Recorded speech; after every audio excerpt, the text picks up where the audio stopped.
Assalamualaikum warahmatullahi wabarakatuh. Jumpa lagi bersama saya di Cermis TV.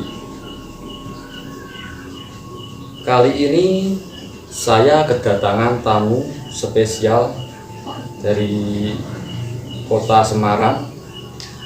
Dia mengalami hal gaib dan hal misteri, dan dia datang ke sini ingin menceritakan pengalamannya. Seperti apa pengalamannya, misterinya? Assalamualaikum. Waalaikumsalam. Boleh perkenalkan, Mas? Boleh, perkenalkan, nama saya Putra. Ya, Putra ini dia mengalami kejadian tersesat di dunia gaib. Nah, ceritanya kita tanyakan orangnya langsung ya. Pertama-tama gimana, Mas? Maksudnya bisa sampai ke tersesat ke dalam dunia lain lah, dunia gaib itu. Oke, pemirsa di luar sana, pecinta misteri, saya akan menceritakan pengalaman horor yang saya alami sendiri. Ini awal mulanya saya itu iseng pergi ke suatu tempat hutan di desa saya, gitu. Jadi kan saat itu saya ada banyak masalah di pikiran saya, di lingkungan saya banyak memiliki masalah, banyak orang tidak suka dengan saya gitu. Berarti di kampung seakan-akan orang pada benci, pada nggak suka itu ya, Mas? Ya, orang-orang tidak suka dengan saya, dan dia banyak yang membenci saya karena dia mungkin iri atau dia tidak suka dengan apa yang saya lakukan di desa gitu. Jadi awalnya saya itu memutuskan untuk pergi ke hutan itu mencari ketenangan. Di sana kan nggak ada orang, jarang orang menjangkau hutan itu. Biasanya orang ke sana itu cuma cari rumput atau cari kayu bakar gitu. Nah, saya memutuskan untuk pergi ke sana agar saya bisa tenang, pikiran saya juga fresh gitu, melihat suasana dalam hutan gitu kan, masih sunyi, terus ada rumput, ada pepohonan besar gitu kan, pikiran saya lebih fresh gitu kalau saya ke hutan itu. Jam 1 sore, jadi sekitar habis duhur, saya memutuskan untuk berangkat ke itu hutan yang di dekat desa saya itu. Sekitar 1:30 lah, saya kan pakai jam tangan gitu. 1:30 saya sampai di tengah hutan itu. Di sana ada pohon yang besar gitu. Itu semacam pohon beringin atau pohon? Enggak sih, cuma kayak pohon jati. Terus sampingnya itu agak sekitar 5 meter itu ada pohon asem agak besar gitu, rimbun gitu daunnya. Terus setelah saya di tengah hutan itu, saya capek, merasa hati saya tenang kalau di dekat pohon itu gitu. Jadi waktu di dekat pohon itu Anda merasa tenang, terus tapi merasa capek gitu juga ya? Iya. Saat saya sampai di dekat pohon jati sama asem itu, di depan saya itu ada batu besar lah. Saya kan nggak tahu batu besar itu sakral atau tidak ya. Aku naik ke atas batu itu, saya nunggu lah sambil merokok gitu. Nggak lama setelah itu, habis rokok terus 5 menit lah setelah saya merokok tadi, saya tiba-tiba ngantuk. Nggak sadar, saya tertidur gitu.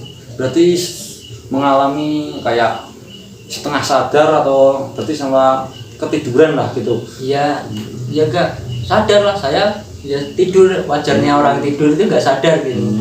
Ya saya ketika saat itu saya sudah tertidur, tiba-tiba saya terbangun, itu sudah jam 11 malam gitu. Padahal saya rasa saya tidur itu cuma sekitar setengah jam gitu. Kok lama banget saya tidur itu? Nggak mungkin lah kalau saya tidur itu terlalu lama gitu sampai jam 11 malam. Kalau saya rasa itu baru sebentar gitu. Ya. Tapi ya saya lihat jam itu sekitar jam 11 gitu. Nah terus mas, jadi selama tidur kan Anda merasakan kok lama banget, padahal kan cuma setengah jam kan pikirannya Anda kan maksudnya gitu. Iya. Itu Anda mengalami kejadian apa maksudnya gitu? Yang lama itu waktunya. Waktunya. Tapi saya merasa tidur itu sekitar setengah jam lah. Ya, kalau saya di mimpi saya saat saya tidur itu saya melihat ada sosok kakek putih, pakaiannya putih semua, terus janggutnya warna putih, dia pakai tongkat menemui saya. Ayo Le, kamu ikut saya perlihatkan dunia saya gitu. Berarti di waktu itu mimpi itulah, berarti Anda mengikuti kakek yang datang tua itu, yang tua yang datang itu, atau gimana? Ya saat kakek menawarkan itu, saya kaget. Saya di mimpi itu cuma bingung gitu. Saya tanya sama kakek itu, kamu siapa? Kamu ajak aku pergi gitu. Kamu nggak, terus kakeknya jawab, kamu nggak usah tahu. Yang penting kamu ikut saya aja. Nanti kamu akan saya perlihatkan dunia saya. Terus kakek itu menghilang. Tiba-tiba aku bangun dari tidur, saya kaget gitu. Terus saya ketika bangun itu saya sudah kayak beda alam gitu, beda dari suasana saat saya tadi sampai ada jati, terus pohon asam, terus ada batu. Di sana enggak. Berarti Anda bangun itu tadi yang pohon besar, terus pohon asem yang besar-besar itu udah nggak ada? Nggak ada. Jadi saya terbangun itu saya sudah ada di teras rumah orang. Bangun-bangun udah berbeda tempat. Coba. Terus Anda apa yang ketemu di situ tuh, ketemu orang atau di teras itu Anda gimana langsung perasaannya gitu? Saya bingung aja setelah bangun itu, kok saya tiba-tiba ada di teras padahal saya tadi ada di hutan gitu. Ada di sana juga ada aktivitas kayak orang nyapu lah, wajarnya orang di desa kita gitu. Tapi setelah itu saya keliling-keliling di desa itu, orangnya agak aneh gitu. Pakaiannya itu pakaian zaman dahulu gitu, nggak pakaian seperti sekarang modern gini. Dia masih pakai pakaian adat gitu. Terus rambutnya juga masih pakai konde, orang-orang yang tua-tua gitu. Berarti pakaian itu semua kayak zaman dulu semua. Berarti kalau yang cewek itu pakai apa ya? Pakai kemben, baya kayak gitu. Masih kayak gitu. Jadi di sana juga masih ada kuda. Ya kehidupan zaman dulu lah. Kalau menurut saya di sana masih keliling-keliling di desa itu, dan saya tanya sama salah satu orang di sana, Mas ini gimana ya? Kok saya tiba-tiba di sini padahal saya tadi ada di hutan gitu. Orang itu nggak jawab. Jadi orang tuh cuma diem ditanyain. Diem. Terus dia cuma gerakin kepala gitu. Saya bingung, kok orang-orang di sini pada cuek gitu, nggak ada yang memperhatikan saya gitu. Terus saya pamit sama orang itu. Ya udah, saya pamit dulu, Pak gitu. Dia posisi orang tua gitu. Saya jalan lagi keliling di desa itu, tiba-tiba ya saya ketemu kakek yang ada di mimpi saya. Itu yang pakai baju putih semua tadi? Iya. Jenggot tadi? Ya, saya heran melihat kakek itu. Loh, itu kan kakek yang ada di mimpi saya gitu. Setelah itu saya nyamperin kakek itu, terus saya tanya, Kek, kamu kan yang ada di mimpi saya gitu. Saya langsung ngomong gitu, mana ada saya di mimpi kamu gitu. Saya aja dari tadi saya cuma ada di rumah gitu, nggak ada di mimpi orang, atau saya nggak bisa pergi ke mimpi orang gitu. Kakaknya jawab gitu. Setelah itu ya saya cuma heran aja, kok bisa ya ini kakek yang ada di mimpi saya ada di depan saya gitu. Terus kakek itu menawarkan saya masuk ke dalam rumah. "Leh, kamu masuk ke rumah aja, aku bikinin makanan sama minuman." Itu ya aku dibikinin makanan sama minuman, terus kebanyakan di meja makannya itu ada di meja tamunya itu ada buah-buahan. Itu rumahnya itu suasana kayak apa, maksudnya kayu atau gimana, maksudnya suasana rumahnya kan di itu Ya rumahnya ya masih kayu, tapi bangunannya bangunan dahulu, jangan dulu klasik gitu klasik gitu. kayunya.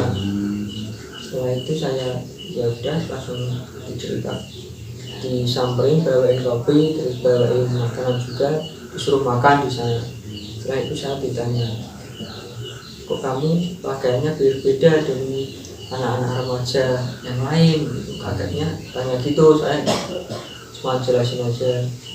Saya juga bingung kayak kenapa saya ada di sini, padahal saya tadi cuma tidur di batu besar, terus sampingnya batu itu ada pohon jati, terus pohon asem. Saya setelah merokok itu tiba-tiba saya ketiduran, terus saya kebangun, ya saya ada di desa ini, saya juga bingung kenapa. Kakek itu menjelaskan bahwa kamu itu telah masuk ke dalam dimensi saya. Berarti masuk di dimensi gaib biasanya gitu ya. Iya, ini adalah dimensi dimana zaman dulu kamu itu sudah hidup di dalam dunia modern. Jadi waktunya di sini itu lebih cepat dibandingkan di desamu, di lingkunganmu. Kakeknya jawab gitu. Dan kakek itu tanya dan menjelaskan kenapa dia langsung mengakui kenapa dia di mimpi saya gitu. Masuk ke mimpimu lah. Iya. Terus ya kakek itu tanya gitu, "Kok kamu ada di tengah hutan sendirian itu ngapain?" Gitu. Saya menceritakan semua kalau kesah dan pikiran saya itu. Kakek terus ya menasihati saya, mengajarkan saya agar tidak membalas dendamkan apa orang-orang yang sudah lakukan sama saya gitu. Ya, ini pesan-pesannya ya nggak bisa saya sampaikan karena ini terlalu privasi saya gitu. Intinya maksudnya banyak orang yang benci atau apa, nggak usah dendam lah masyarakat. Iya, kita nggak usah terlalu memikirkan atau menggagas dia mau bicara apa, terus dia mau menjelekkan apa, ngomongin apa yang jelek-jelek kepada kita, itu nggak usah dipedulikan gitu. Nah, bisa saya sampaikan. Terus setelah itu saya memakan dan meminum tadi minuman dan makanan yang dibuatkan kakek itu, saya tertidur lagi. Tapi pas makan atau apa yang minum itu, kamu merasa kenyang nggak, maksudnya kan kayak ada perasaan kenyang atau perasaan kayak biasa aja kayak gini? Saya biasa aja seperti makan Atau saya kenyang di dunia gitu. Terus saya nggak sadar, baru satu suapan saya tertidur gitu. Saya merasa ngantuk terus tertidur. Tiba-tiba saya sudah bangun di samping batu itu. Berarti habis makan langsung tertidur terus bangun-bangun di batu itu tadi berarti? Ya, saya bangun dari situ, saya merasa badan saya itu capek, saya lelah gitu. Seperti perjalanan jauh atau kemana gitu, rasanya capek semua. Iya, terus saya terbangun udah di dekat batu besar tadi. Saya merasa bingung kenapa saya tiba-tiba di sini, padahal saya tadi di atas. Terus saya melihat, saya bangun sekitar jam 5 sore. Pikiran saya agak tenang sih, tapi badan saya merasa capek, kayak habis perjalanan jauh gitu. Agak capek, terus ya saya merasa bingung gitu, apa yang sedang saya lakukan tadi gitu saat saya tidur gitu. Saya nggak sadar, yaitu cerita pengalaman horor yang saya alami gitu ya. Nggak horor banget sih kayaknya, karena kan pengalamannya masuk ke dalam dunia gaib, tapi ya ketemunya orang baik gitu. hingga orang jahat. Yaitu pengalaman yang bisa saya sampaikan. Semoga ini bisa bermanfaat dan ada hikmahnya, semoga. Oke, nah tadi itu adalah pengalaman rekan saya yang tersesat atau malam ini ke bawah ke dunia gaib. Oke, kita semoga teman-teman semua bisa kayak yang mempunyai suatu pengalaman lah tersesat atau tersesat di dunia yang lain. Itu mungkin teman-teman ada yang pernah mengalami, ya mungkin perasaannya seperti itu. Oke, terima kasih telah menyaksikan video saya ini. Semoga sehat selalu dan salam bahagia tanpa batas. Assalamualaikum warahmatullahi wabarakatuh.